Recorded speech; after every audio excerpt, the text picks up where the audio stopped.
Welcome back, everybody. This Week in America, website thisweekinamerica.us.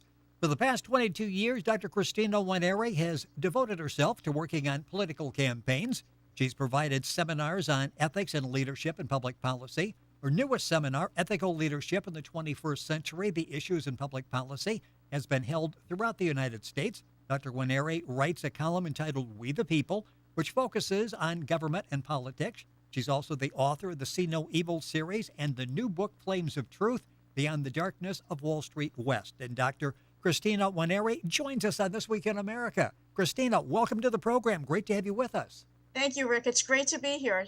So many interesting things to talk about during the course of the program, and so much of what you talk about in seminars and in the book, which we'll talk about in detail, Flames of Truth, is transparency in government. Let's sort of talk about what exactly you mean by that, and when you realize there's a real transparency problem in the government that we've elected. Basically, when you're looking at transparency, you're looking at government becoming responsible and accountable for their actions. And that starts at the local level all the way up to the federal level. The new book is called Flames of Truth, Beyond the Darkness, Wall Street West. Let's talk about that, and then we'll get into some of these other issues as we're talking about this. This is an interesting book because it's based on a true story. Let's talk about how you developed this story, why you thought this would be of interest, and the lead character in there, Harper Sultan. Let's talk about him as well. Okay. I had no intentions of writing a new book. Not at all. I had just finished writing a book called The Inceptor's Covenant. And I said to myself, I'm done. I don't need to be writing anymore. And I had a person who lives in Jersey City, New Jersey, come up to me, knew my background, my history in politics, and said to me, Dr. Guarneri, you've got to see what's going on in my city. And I said to him, I think it's great. Take an interest in it, become involved in the campaign, but I'm really not interested right now in looking at another campaign. I said, but I appreciate it. Well, 2 weeks later, he came back at me again, and he said to me, did you look up the website? And I said, no, I didn't even bother. And I felt bad, but I found myself on May 14th of 2013 sitting on a relative's couch, and everyone was talking, and the news was on, and I said to myself, wow, okay, let's see what's going on in the world, especially in politics, since that's what I'm interested in. And here is the newly mayor-elect Stephen Fulop of Jersey City, New Jersey. And he is standing outside the Grove Street Path Station, and he is just thanking every single person who is coming on and off the train. And I said to myself, I haven't seen or heard of that since our 16th president, Abraham Lincoln. And it inspired me to learn more and basically to write the book, Flames of Truth. And a lot of this goes back to how he was moved on 9/11, and everybody was moved on 9/11, but he actually took it a step further. He decided, I'm going to do something. Yes, he enlisted in the Marines. Both his family, his co-workers, friends, they thought that there was something wrong there. Why would a man who was working, had a great job on Wall Street, working for Goldman Sachs, would leave everything, including the comforts of his home, to enlist in the Marines? No one understood it, but he knew in his heart that was the right thing to do, was to maintain our freedom and our safety.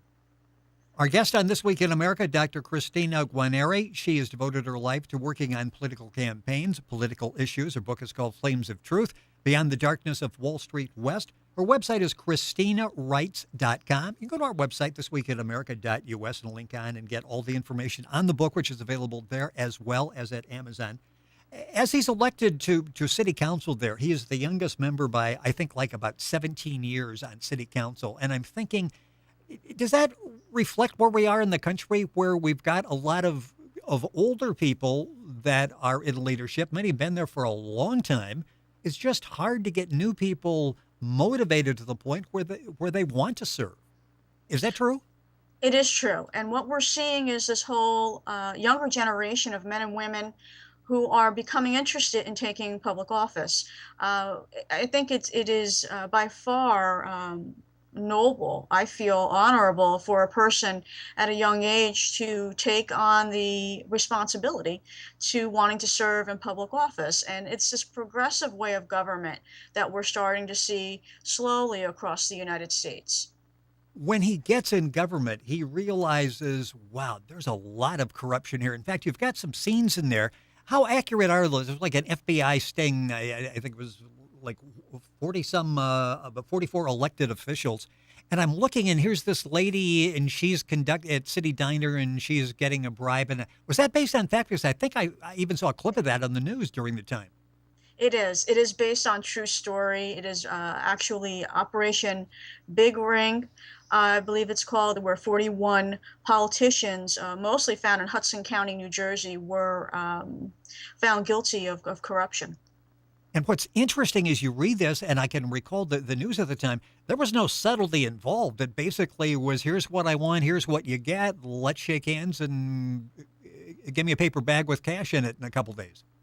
It is all very true, and it was what inspired the new mayor of Jersey City, Stephen Fulop, to run against Jeremiah Healy, who was basically the mayor at the time, and he was also investigated in that case, but was found innocent.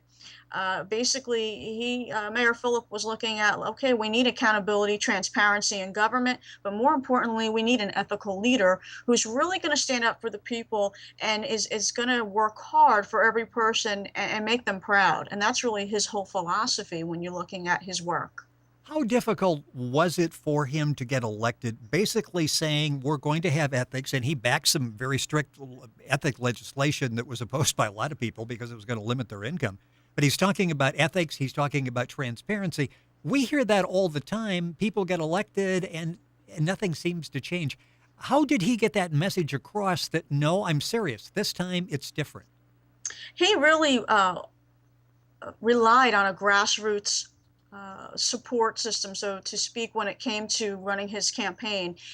If it weren't for those, I feel, that were involved in his mission and believing that he could make a positive change, it would have been a little more of a difficult struggle. It was difficult as is because if anyone looks at the history of politicians in Jersey City, New Jersey, even in Hudson County, in New Jersey, we have this thinking, you never cross a Hudson County politician or you could be blacklisted. And so we've always had that fear of Hudson County politicians. So for him to change that thinking and to basically run against one of the biggest political machines was a great accomplishment. And I guess when someone comes from that background where they give up a very nice lifestyle to join the Marine Corps after 9/11, they give up a life when he comes back and he's back working in securities, to give up that life to run for mayor. You either feel like he's really going to be on the take to supplement his income, or this guy's very serious about what he's talking about. It's funny you say that because when Mayor Fulop decided to enlist in the Marines, within, I believe it was not long after he had finished boot camp in Paris Island, that he was told when he was in reserve duty that he was being shipped to Iraq. He was also very surprised, and his from what I had researched, I think his mom was very upset, and his dad was very worried about him going back to going into the Middle East and fighting a war. It took a lot of strength for him to leave everything that he was very familiar with, as it is for all in our military, to leave their lives here in America, and to fight for the freedoms of Americans all over. Our guest on This Week in America, Dr. Cristina Guarneri. The book is called Flames of Truth, Beyond the Darkness of Wall Street West. It's an excellent read. It's based on a true story.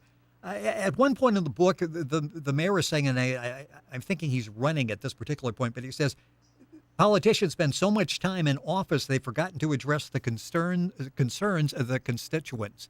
Do you find that, and is that a real frustration when you're out doing the seminars and talking to voters, that constituents are usually totally left out of the equation? I believe so. And that's one of the struggles or the challenges I could say I am faced with when I do a number of my trainings. People already have a mindset.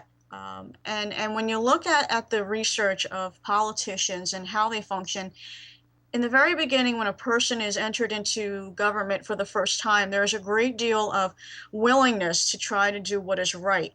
Unfortunately, it is the party lines, one of the issues that makes it very difficult for a person to maintain that ethics and that level of truth. There's a lot of expectation, even at the local level of government, for politicians to follow the lead and to follow what is expected of them. The second half of it is basically legislative caps that are needed.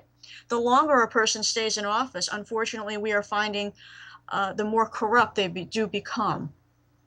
Well, it's interesting when we see someone, and a case in point, a congressman from our area, he goes into Congress and he's got negative net assets. He's in the hole about $88,000. 6 years later, he's a millionaire. And you really wonder exactly how that happens. And you see these people that have been career politicians all their lives, and what I think a little under 200,000 is basically what they make in Congress as a representative. And suddenly they're amassing $5-10 million. It's difficult because they put everything in these blocks of income, so it's difficult to figure out exactly what they're worth.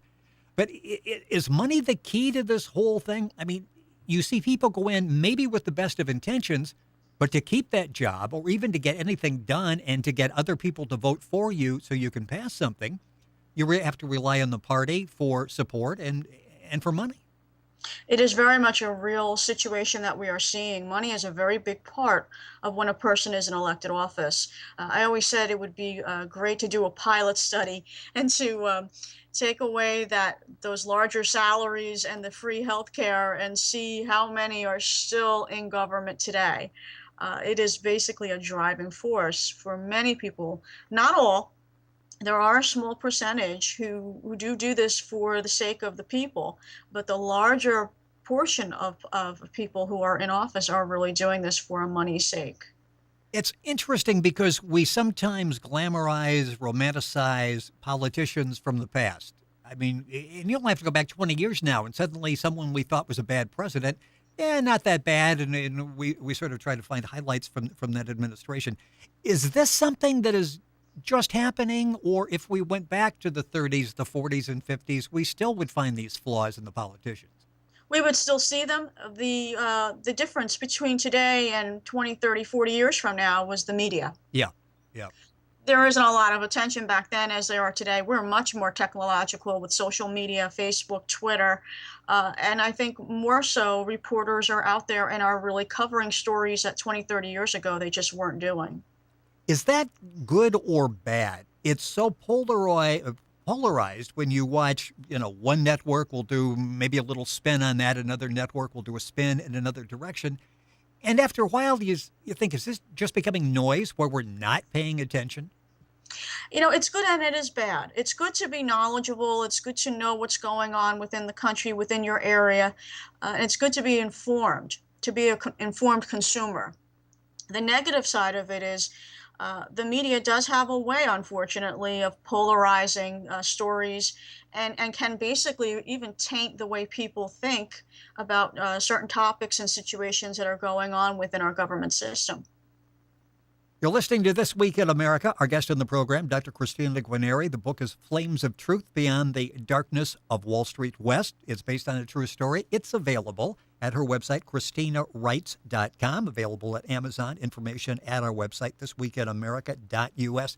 Let's talk about when we get messages through the media, and we're going to use media as very broad. Media used to be like major newspapers and the major networks. Now we pick it up all over the place. I'm not even sure where half this comes from.